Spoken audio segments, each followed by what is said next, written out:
அரசியலில் இந்த 10% 100% வெற்றி பெற்ற ஒரே மாநிலம் தமிழ்நாட்டில் திராவிட முன்னேற்றக் கழகத்தின் தலைமையில் இருக்கிற இந்த நாடுதான் என்று யமுனை கரையில் நாம் எதிர்த்து கொண்டிருக்கிற காலகட்டத்தில் இந்த திமுகவை எப்படியாவது பழிவாங்க துடிக்க வேண்டும் என்று கருதுகிறவர்கள் இன்றைக்கு பல்வேறு விதமான சதிகளில் இறங்கிக் கொண்டிருக்கிறார்கள்.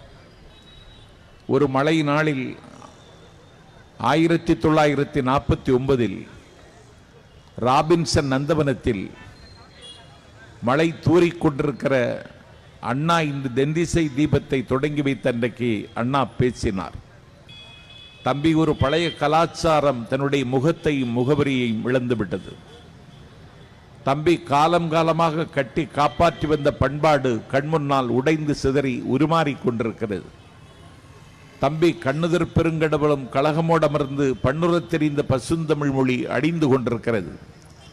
உடைந்து கொண்டிருக்கிற பண்பாட்டை உடையாமல் காப்பாற்றவும், அழிந்து கொண்டிருக்கிற மொழியை பேணவும், தூர்ந்து கொண்டிருக்கிற கலாச்சாரத்தை தடுத்து நிறுத்தவும் நான் திராவிட முன்னேற்றக் கழகம் என்னும் தென்திசை தீபத்தை இங்கே தொடங்கி வைக்கிறேன். இந்த தீபம் அணையாமல் காப்பதற்கு எனக்கு அஞ்சானஞ்சம் கொண்ட வீரர்கள் தேவை. என்னை நம்பி வந்தால் உதவி கிடைக்கும், பதவி கிடைக்கும், பல்லக்கில் பவனி வரலாம், பலதோடி தேடலாம், சொர்க்கத்தின் வாசல் திறக்கும், சுபிட்சமாக இருக்கலாம் என்று கருதுகிறவர்கள் என்னை நம்பி வர வேண்டாம்.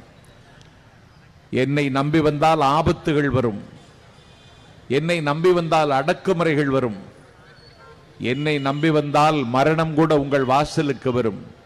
வீட்டுக்கும் சிறைக்கும் வித்தியாசம் தெரியாதவர்கள் என்னை நம்பி வாருங்கள் என்று அண்ணா அவர்கள் ஒரு மழை நாளில் ராபின்சன் நந்தவனத்தில் இந்த இயக்கத்தை தொடங்கும் பொழுது அறிவித்தார்கள். இன்றைக்கு இந்த இயக்கம் 75 ஆண்டுகளை கடந்திருக்கிறது. ஒரு வரலாற்று மாணவனாக நாஞ்சில் சம்பத் இங்கே பதிவு செய்கிறேன்.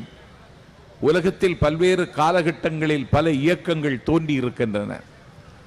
ஆனால் அவை காலத்தால் களைத்து போயிருக்கின்றன, இல்லாவிட்டால் இழைத்து போயிருக்கின்றன. ஒரு அமைப்பை வெற்றிகரமாக 75 ஆண்டு காலம் கொண்டு செல்வது என்பது என்னை பொறுத்தவரையில் அதை இன்றைக்கு ஒரு சிலுவைப்பாடாகத்தான் கருதுகிறார்கள். ஆகவே அரசியல் வானத்தில் தொடங்கி விடுகிற கட்சிகள் எல்லாம் நிற்பதில்லை, நிலைப்பதில்லை. ஆனால் திராவிட முன்னேற்றக் கழகம் 75 ஆண்டு காலம் கடந்ததற்கு பிறகும் ஒரு பட்டத்து யானையைப் போல பவனி வருகிறது என்றால் இந்த திராவிட முன்னேற்றக் கழகத்தினுடைய அடித்தளத்தை அண்ணா அவர்கள் அன்றைக்கு அப்படி அமைத்தார்கள்.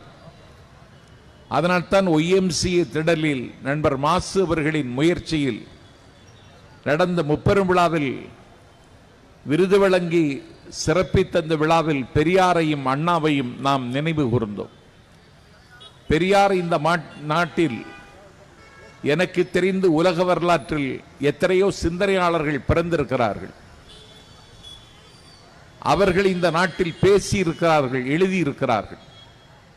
கிரேக்கத்தினுடைய வீதிகளில் நோ தை செல்ஃப், உன்னையே எண்ணிப்பார் என்று சொல்லி இளைய தலைமுறைக்கு மத்தியிலே புதுமையான எண்ணங்களை விதைத்தான். ஒரு புதிய வாசலை திறந்து வைத்தான் சாக்ரட்டிஸ். அவனை நஞ்சு கொடுத்து கொண்டார்கள். இந்த நாட்டில் சிந்தனையாளர்கள் சாகடிக்கப்பட்டிருக்கிறார்கள், அவர்களுக்கு நஞ்சு கொடுத்து கொண்டிருக்கிறார்கள். உலகம் முழுவதும் இது அரங்கேறி இருக்கிறது. அவருடைய பட்டியலை நான் இங்கே உங்கள் முன்னாலே பந்தி வைப்பதற்கு எனக்கு நேரம் இல்லை. ஆனால் தான் வாழுகிற காலத்தில் எதை சிந்தித்தாரோ அந்த சிந்தனை தன்னுடைய வாழ்நாளில் நடைமுறைக்கு வருவதை கண்டு வாழ்ந்த ஒரே தலைவர் தந்தை பெரியார் மட்டும்தான் என்பது வரலாறு. இன்றைக்கு தமிழ் தேசியம் என்கிற பெயரால் சில பயல்கள் தப்புத்தாளம் போடுகிறார்கள். அண்ணா பேசாத தமிழ் தேசியமா? கலைஞர் பேசாத தமிழ் தேசியமா? இன்றைய தமிழ் தேசியம் என்கிற பெயரால் தப்புத்தாளம் போடுகிறவர்கள் யார் கொடுக்கிற கூலிக்காகவோ குறைக்கிறார்கள். திராவிட முன்னேற்றக் கழகத்தின் மீது கல்லறிவதிலே எனக்கு ஒன்றும் சங்கடமில்லை. ஆனால் பெரியாரையே திட்டமிட்டு இன்றைக்கு கொச்சைப்படுத்துகிறார்கள். நான் பெரியாரை கொச்சைப்படுத்துகிற அவர்களுக்கு சொல்வேன், இப்படி நீங்கள் பெரியாரை கொச்சைப்படுத்த ஆரம்பித்தால் உங்கள் இறுதி ஊர்வலம் கூட ஆள் இல்லாமல் போகிற நிலைமைக்கு நீங்கள் ஆளாவீர்கள் என்பதை நான் எச்சரிக்கிறேன். இந்த நாட்டில் அறிஞர் அண்ணா ஒரு மணிவிழா காணுவதற்கு முன்னாலே இவர் மரணத்தை முத்தமிட்டார். அவருடைய தொலைநோக்கு பார்வையை எண்ணி நான் வியந்து பார்க்கிறேன்.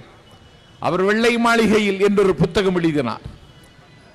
ஒரு பெரிய எழுத்தாளன், ஒரு சிந்தனையாளன் எதை எண்ணுகிறானோ அதை எழுதுகிறானோ அது என்றைக்காவது ஒரு நாள் நடைமுறைக்கு வரும் என்கிற நம்பிக்கை அண்ணாவினுடைய நூல்களை படித்ததற்கு பிறகுதான் எனக்கு கிடைத்தது. என் பெருமைக்குரியவர்களே, ஒரு குப்பை மேட்டிலே கிடக்கக்கூடிய பழைய காகிதங்களை பொறுக்கி அந்த பழைய காகிதங்களை பழைய பேப்பர் வாங்குகிற கடையில் விற்று அதில் கிடைக்கிற காசை வைத்துக் கொண்டு கால் வயிற்றை நிரப்பிக் கொண்டிருந்த ஒரு மரக்குடிசையில் வாழ்ந்த ஒரு சிறுவன். இதுவே அவனுடைய வாழ்க்கை முறை. அவன் இப்படியே பல நாட்கள் குப்பை மேடுகளில் காகிதத்தை பொறுக்கி பழைய பேப்பர் கடையில் விற்றவன் ஜீவனம் நடத்துகிறான். ஒரு நாள் அவன் அந்த பேப்பரை பொறுக்கி பழைய கடையில் விற்றுவிட்டு அன்றைய ஒரு மாலை பத்திரிகை பார்த்து படிக்கிறான். அதிலே ஒரு படமும் அதற்கு கீழே ஒரு செய்தியும் இருந்தது. ஒரு கருப்பு நிறமுள்ள நீக்ரோ சாலையில் அழுது கொண்டே போகிறான். அதற்கு கீழே இருந்த செய்தி, அந்த கருப்பு நிற நீக்ரோவை நிற திமிர் பிடித்த வெள்ளைக்காரன் ஒருவன் எட்டி உதைத்தான். அந்த கருப்பு நீக்ரோ கீழே விழுந்தான். விழுந்த வேகத்தில் எழுந்தான். அந்த நிறத்திமிர் பிடித்த வெள்ளைக்காரனிடத்தில் கேட்டான், நீ ஏன் என்னை உதைத்தாய் என்று கேட்டான். அப்பொழுது அவன் சொன்னான், நாங்கள் உதைப்பதற்காகவே நீங்கள் சிருஷ்டிக்கப்பட்டிருக்கிறீர்கள் என்றான். அப்படியா என்று கேட்டு, அவன் உதைத்தது வலிக்கவில்லை, அவன் உரைத்தது வலித்தது. நீதிமன்றத்தின் கதவை தட்டினான். ஒரு நிறத்திமிர் பிடித்தவன் என்னை உதைத்தது கூட எனக்கு வலிக்கவில்லை, அவன் உரைத்தது வலிக்கிறது. நாங்கள் உதைப்பதற்காகவே நீங்கள் சிருஷ்டிக்கப்பட்டிருக்கிறீர்கள் என்று சொன்னான். எனக்கு வலிக்கிறது, எனக்கு நியாயம் தாருங்கள் என்ற நீதிமன்றத்தில் அவன் நியாயம் கேட்டான். அவன் கொடுத்த மனு கணக்கில் எடுத்துக் கொள்ளவில்லை, கவனத்தில் எடுத்துக் கொள்ளவில்லை. அதற்கு பிறகு போடப்பட்ட மனுக்கள் எல்லாம் விசாரணைக்கு எடுத்துக் கொள்ளப்பட்டு தீர்ப்பு வழங்கப்பட்டது. ஆனால் அந்த கருப்பு நீக்குறவனுடைய மனு கண்டுகொள்ளப்படவில்லை. ஒரு நாள் நீதிமன்றத்தில் உரக்க கத்தினான், எனக்கு பின்னால் மனு செய்தவர்களினுடைய கோரிக்கைகள், அவர்களுடைய நியாயங்கள் இங்கே கண்டுகொள்ளப்பட்டன, என்னுடைய மனு கண்டுகொள்ளப்படவில்லை என்ற பொழுது நீதிபதி ஆசனத்தில் இருந்த அந்த நீதியரசர் சொன்னார், இங்கே மனிதர்களின் மனுக்கள் மட்டும்தான் விசாரணைக்கு எடுத்துக் கொள்ளப்படும் என்று சொல்லி நீதிமன்றம் அவனை நிராகரித்தது. நீதிமன்றம் அவனை நிராகரித்த நிலையில் அவன் வீதியில் அழுது கொண்டே போகிறான். அது ஒரு செய்தியாக ஒரு மாலை இதழில் வந்தது.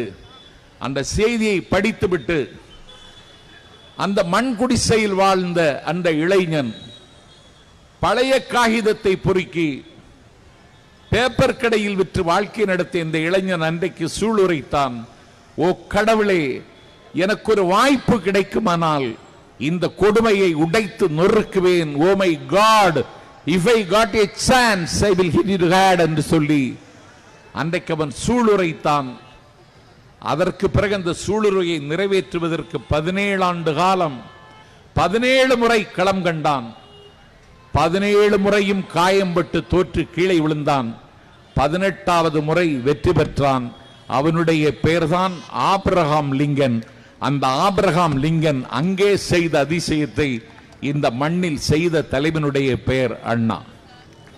அவர் வெள்ளை மாளிகையில் எழுதுகிறார், ஒரு கருப்பு நிறமுள்ள நீக்ரோ வெள்ளை மாளிகையை அலங்கரிப்பது மாதிரி அண்ணா கற்பனை செய்து எழுதியிருப்பார். என் பெருமைக்குரியவர்களே, நினைத்து பார்க்க முடியாது. ஒரு ஆபிரகாம் லிங்கன் நடத்திய போராட்டம் 100 ஆண்டு முடிந்ததற்கு பிறகும் அடிமை முறை அகலவில்லை. 100 ஆண்டுகளுக்கு பிறகு அதை மீண்டும் நடைமுறைப்படுத்துவதற்கு மார்ட்டின் லூதர் கிங் அன்றைக்கு களத்துக்கு வந்தான். அவன் சித்திரவதைக்கு ஆளானான், சிலுவைகளை சுமந்தான். அவனுடைய தோழனாக இருந்த ஹெஸ் கொல்லப்பட்டான். ஹெஸ் செத்து போனதற்கு பிறகு மார்ட்டின் லூதர் கிங் இயங்க முடியாது என்று உலகம் சொன்னது. அப்பொழுதும் மார்ட்டின் லூதர் கிங் சொன்னான், has was pant but not the truth with him. அவன் கொல்லப்பட்டிருக்கலாம், ஆனால் அவன் சொன்ன உண்மைகள் ஒரு நாளும் சாகடிக்கப்படாது என்றான்.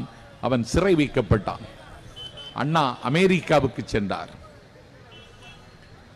என் பெருமைக்குரியவர்களே, அந்த கருப்பு நிறமுள்ள நீக்ரோ ஒரு நாள் வெள்ளை மாளிகையில் அலங்கரிப்பான் என்று அண்ணா கற்பனையில் எழுதினார்.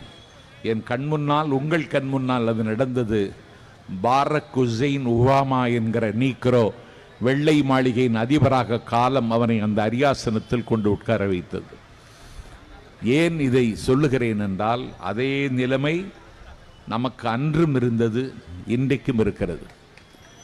இதைத்தான் நேற்றைக்கு நான் PM விஸ்வகர்மா, அதிலே 18 பேர், 18 கைவினைஞர்கள் அதிலே பட்டியலிட்டிருக்கிறார்கள். அந்த 18 கைவினைஞர்களுக்கு 1 லட்சம் ரூபாய் கொடுக்க போகிறதாம் மோடியின் அரசு.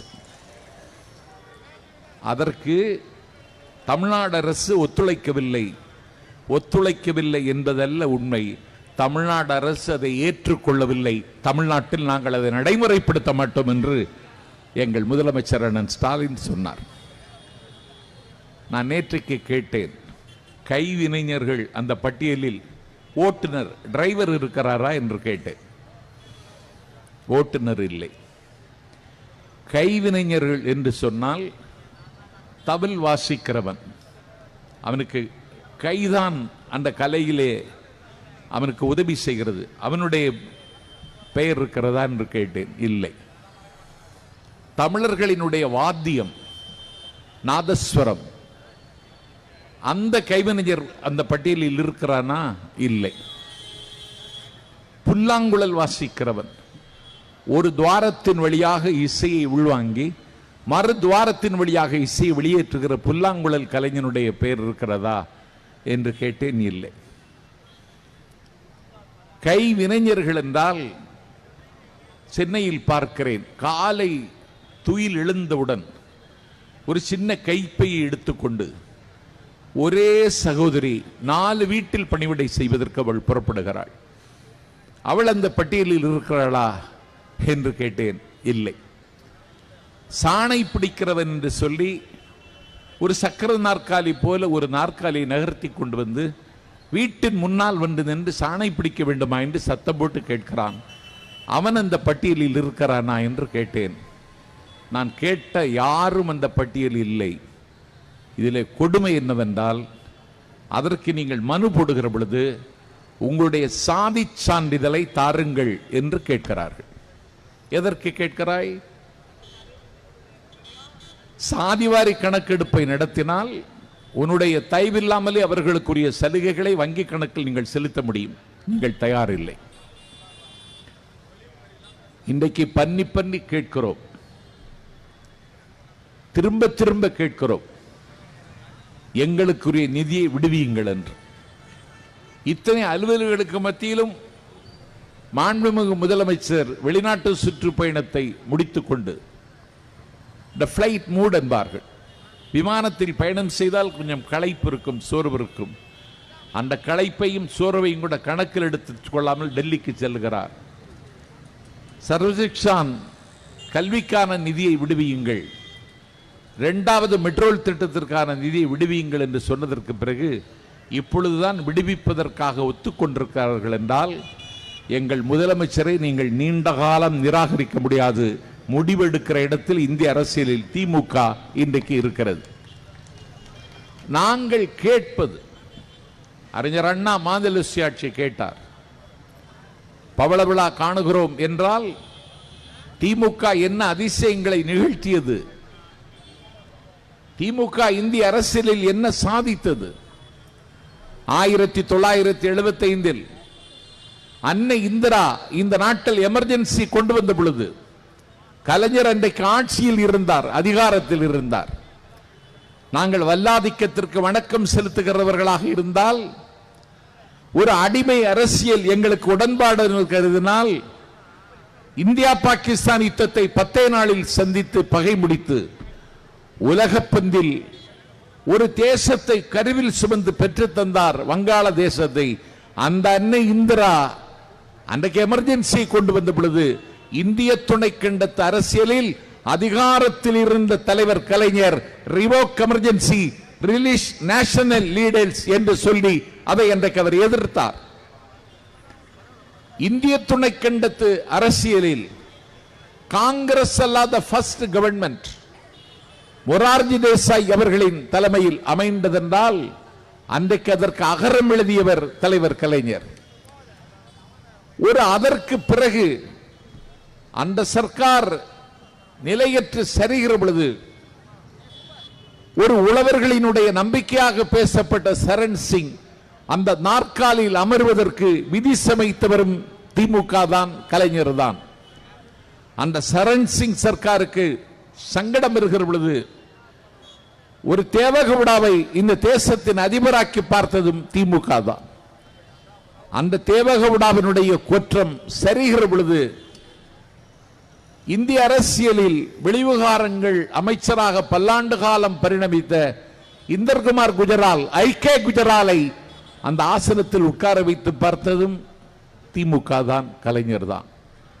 கலைஞர் எதை தொட்டாரோ, கலைஞர் எதை தொடர்ந்தாரோ, கலைஞர் எதை துளைக்கினாரோ அதை தொடுகிற இடத்திலும் தொடர்கிற இடத்திலும் துலக்குகிற இடத்திலும் அண்ணன் ஸ்டாலின் அந்த பாதையில் இன்றைக்கு பயணிக்கிறார்.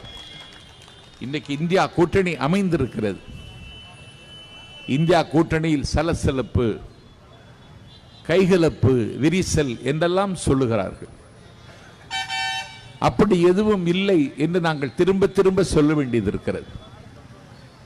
என் உள்ளம் கவர்ந்த கள்வன் தம்பி உதயநிதி ஸ்டாலின் இன்றைக்கு துணை முதலமைச்சராக முடிசூட்டப்பட்டிருக்கிறார். கடுமையான விமர்சனங்கள் இன்றைக்கு முன்வைக்கப்படுகின்றன. விஜயகாந்த் தொடங்கிய தேசிய முற்போக்கு திராவிடர் கழகம் இன்றைக்கு அவர் நலிவுற்ற காலகட்டத்தில் அந்த இடத்தை அலங்கரிப்பதற்கு பிரேமலதாவுக்கு முடிசூட்டுகிறார்கள்.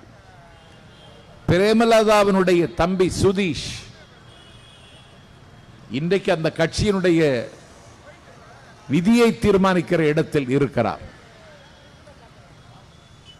ஒரு வாரிசரசியல் என்கிற சிமிழுக்குள் இல்லாவிட்டால் அந்த சீக்குக்குள்ளே திமுக சிக்கிக் கொண்டது என்று பேசுகிறார்கள்.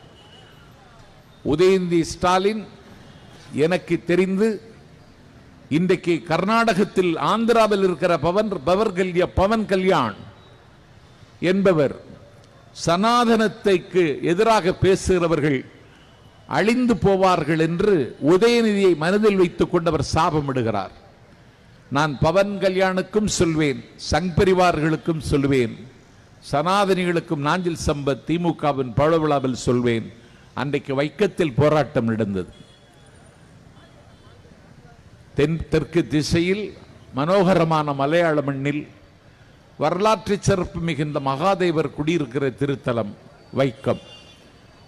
அந்த வைக்கத்தில் அன்றைக்கு நாய் நடக்கலாம், நலங்கெட்ட பன்றி நடக்கலாம், ஆனால் தாழ்ந்த சாதிக்காரர்கள் நடக்கக்கூடாது என்ற ஒரு விதியை அன்றைக்கு கொச்சி திருவிதாங்கூர் சமஸ்தானம் நடைமுறைப்படுத்திய பொழுது அன்றைக்கு எதிர்த்து போரிடுவதற்காக தந்தை பெரியார் ஈரோட்டில் இருந்து வைக்கத்திற்கு பயணமானார்.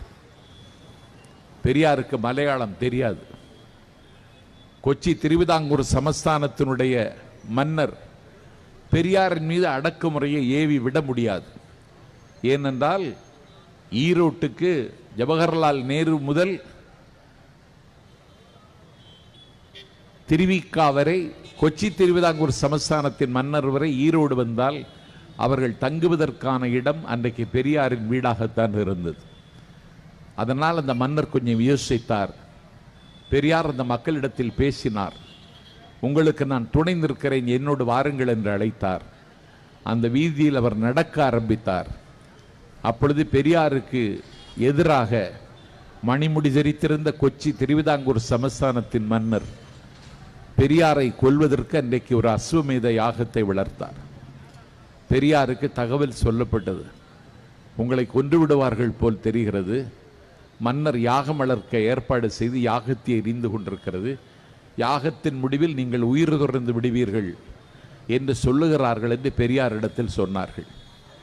பெரியார் சொன்னார், நோய் வந்து பாயில் வந்து படுத்து சாவதை விட ஒரு யாகத்தில் முடிவில் எனக்கும் ஒரு முடிவு ஏற்படுமானால் மகிழ்ச்சி தான் என்று சொல்லிவிட்டு பெரியார் அந்த போராட்டத்தை நடத்தி கொண்டிருந்தார். யாகம் முடிந்தது.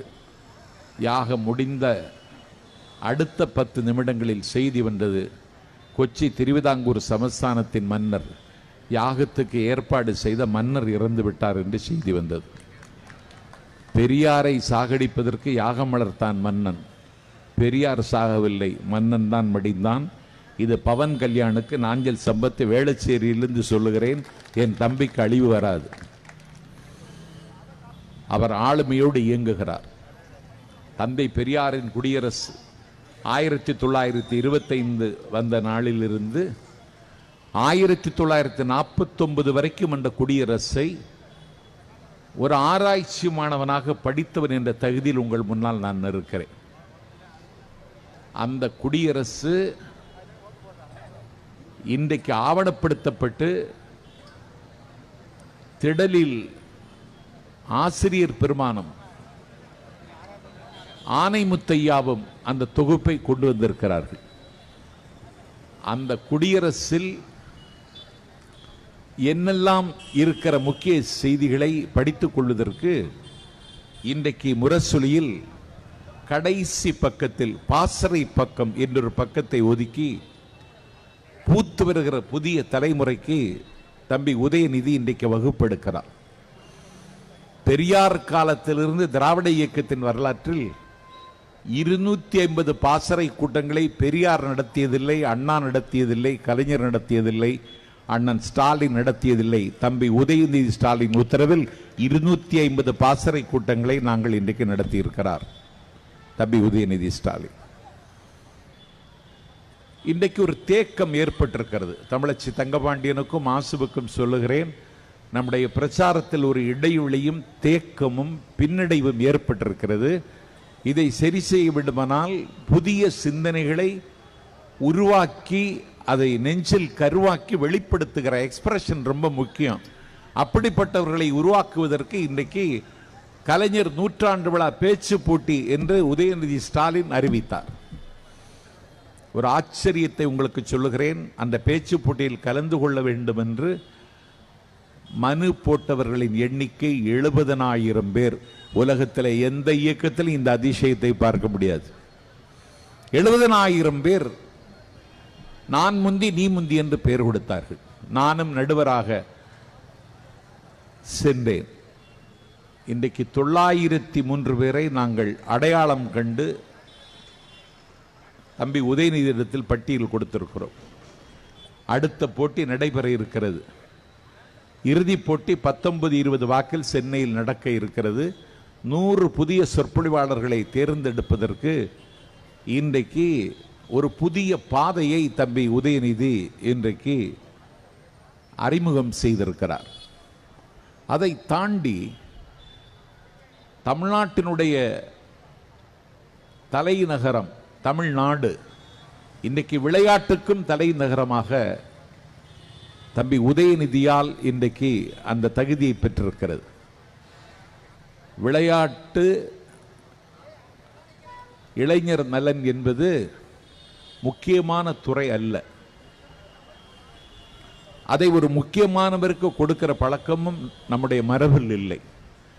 முக்கியமில்லாத ஒரு துறை விளையாட்டு நலன், விளையாட்டு இளைஞர் நலன் என்றால் அதை இன்றைக்கு முக்கியமான துறையாக மாற்றி காட்டிய சரித்திரம் தம்பி உதயநிதியினுடைய சரித்திரம்.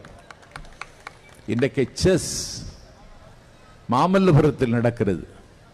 கோலோ விளையாட்டு போட்டி பிரதமர் தொடங்கி வைக்கிறார், இங்கே நடக்கிறது, அதை செய்கிறார். ஒரு டிஷர்ட், ஒரு பேண்ட், ஒரு சாதாரண செருப்பு, அதை அணிந்து கொண்டு எந்த ஒப்பனையும் இல்லாமல் ஒரு உப்பை விட எளியவனாக என் தம்பி உலா வருகிறான். ஆகவே திமுகவுக்கு புத்துயிர் பாய்ச்சக்கூடிய சக்தி உதயநிதிக்கு இருக்கிறது என்கிற காரணத்தினால் இவர்களால் கல்லறிய முடியாவிட்டால் இன்றைக்கு ஆந்திராவிலிருந்து கல்லறிகிறார்கள். சனாதனத்தை அழிப்போம் என்று சொன்னது சனாதனவாதிகளின் மீது கொண்ட கோபம் அல்ல. இந்த போராட்டத்தை நாங்கள் நூற்றாண்டுகளாக நடத்தி கொண்டிருக்கிறோம். ஒரு சாதிக்கு ஒரு நீதியை நீங்கள் பேசினீர்கள். ஒரு சாதிக்கு ஒரு நீதியை பேசியதை நாங்கள் ஏற்கவில்லை. ஒரு 39 ஆண்டு காலம் பாராளுமன்றத்தின் படிக்கட்டில் நின்றார். இந்தியாவினுடைய விடுதலைக்கு விலா எலும்புகளால் வீர வரலாறு எழுதினார். என் பெருமைக்குரியவர்களே, அதை தாண்டி பீகாரின் பண்ணை பிரபாக இருந்தார். இந்தியாவினுடைய டிஃபென்ஸ் மினிஸ்டர், பாதுகாப்புத்துறை அமைச்சராக இருந்தார். எல்லாவற்றுக்கு மேலாக இந்திராவின் மறைவிற்கு பிறகு இந்தியாவினுடைய பிரதமர் என்கிற அரியாசனத்தை அலங்கரிக்கப் போகிறவர் இவர்தான் என்று ஜெகஜீவன் ராமை இன்றைக்கு பத்திரிகையாளர்கள் கிடைத்தார்கள். அந்த ஜெகஜீவன் ராம் யமுனை கரையில் ஒரு சண்முகானந்த சிலையை திறந்து வைக்கிறார். திறந்து வைத்த 10வது நிமிடத்தில் ஜவஹர்லால் நேரு பல்கலைக்கழகத்தினுடைய மாணவர்கள், உயர்ந்த சாதி மாணவர்கள், கங்கா ஜலம் கொண்டு அந்த சிலையை ரீஅபிஷேகம் செய்து, இந்தியாவின் பாதுகாப்புத்துறை அமைச்சர் திறந்த சிலை தீட்டுப்பட்டு விட்டது என்று சொல்லி அந்த சிலைக்கு ரீஅபிஷேகம் செய்தார்கள். நீ பாதுகாப்புத்துறை அமைச்சராக இருந்தாலும் உனக்கு ஒரு சிலை திறக்க அனுமதி இல்லை என்று பேசப்பட்ட இந்த நாட்டில் இன்றைக்கு ஒரு பழங்குடியினர் வகுப்பை சார்ந்த, பட்டியலினத்தை சார்ந்த என்னுடைய தம்பி கோவி செழியன் தமிழ்நாட்டினுடைய உயர்கல்வித்துறை அமைச்சர் என்கிற மகுடத்தை இன்றைக்கு அலங்கரிக்கிறார். சம்பூர்ணானந்தா சிலையை பாதுகாப்புத்துறை அமைச்சரை திறக்க முடியவில்லை. இன்றைக்கு கோவி செழியன் உயர்கல்வித்துறை அமைச்சர். இதை திமுக சாதித்தது, திராவிட இயக்கம் சாதித்தது. நாங்கள் வேரை மறக்கவில்லை. நாங்கள் வளர்ந்த சரித்திரத்தை நாங்கள் மறக்கவில்லை. ஆகவே இந்த உணர்வுகளை ஊதி அணைத்து விடலாம் என்று பார்க்கிறார்கள். ஒரு பிரபகண்டா வார், ஒரு பிரச்சார யுத்தம் நடத்துவதன் மூலமே நாம் இதை வென்றெடுக்க முடியும் என்று நம்புகிறேன். அதற்கான தொடக்கமாகவே நான் வேளச்சேரி பொதுக்கூட்டத்தை இன்றைக்கு நான் பார்க்கிறேன். நண்பர் மாசு தொட்டதெல்லாம் துலங்கும், அவர் நினைத்ததெல்லாம் நடக்கும். அதற்கான தொடக்கம் இது. திராவிட இயக்கத்தின், திமுகவினுடைய பவள விழா. இந்த இயக்கம் அதனுடைய இலக்கை எட்டும். இந்த இயக்கம் அதனுடைய மூலக்கொள்களை நிறைவேற்றுகிற போரில் முடிவில்லாத வெற்றி பெறும். இந்தியாவினுடைய தலையெழுத்தை தீர்மானிப்பது ஒரு தேசிய இயக்கம் அல்ல, ஒரு திமுக என்கிற கட்சி. அன்றைக்கு ஒரு எழுத்தாளர் எழுதினார், திமுக தன்னுடைய பணியையும் திமுக தன்னுடைய செயல்பாட்டையும் தமிழ்நாடு என்கிற எல்லைக்குள் மட்டுமே நடத்தி கொண்டிருக்க முடியாது. இந்த திமுக தான் இந்தியாவினுடைய தலையெழுத்தை தீர்மானிக்கிற நாள் வரும் என்று ஒரு எழுத்தாளர் எழுதினார். அது நடைமுறைக்கு வந்திருக்கிறது. அதை நடைமுறைக்கு கொண்டு வந்த அதிசயத்தினுடைய பெயர்தான் அண்ணன் ஸ்டாலின். அந்த முதலமைச்சர் தலைமையில் நான் திராவிட முன்னேற்ற கழகத்தை ஒரு 4 கால் பாய்ச்சலோடு அடுத்த கட்டத்துக்கு நகர்த்துவோம் என சொல்லி, இவன் எப்போது முடிப்பான் என்று பெண்கள் என் மீது மிகுந்த கோபத்தில் இருப்பது எனக்கு புரிகிறது. ஆகவே நான் கோபத்திற்கும் சாபத்திற்கும் ஆளாக விரும்பவில்லை. விடைபெறுகிறேன். நன்றி, வணக்கம்.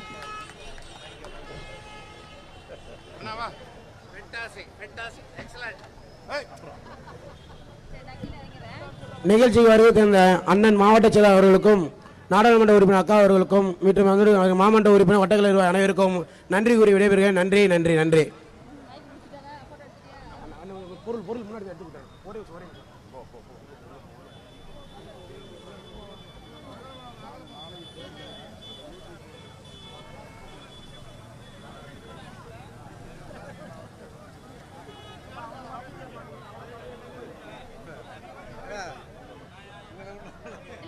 நான் கிளம்புறேன். இல்ல வேணாம், நான் அப்படியே கிளம்புறேன். அப்படியா? சரிம்மா.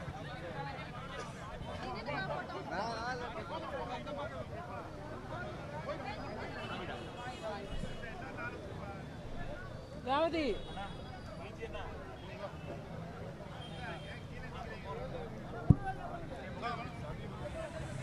தாய்மார்கள்லாம் தயவுசெய்து கொஞ்சம் அமைதியாக இருங்க. எல்லாருக்கும் உண்டு பயனுண்டு. தயவுசெய்து அமைதியாக இருங்க. எல்லாம் வரிசையாக வாங்க.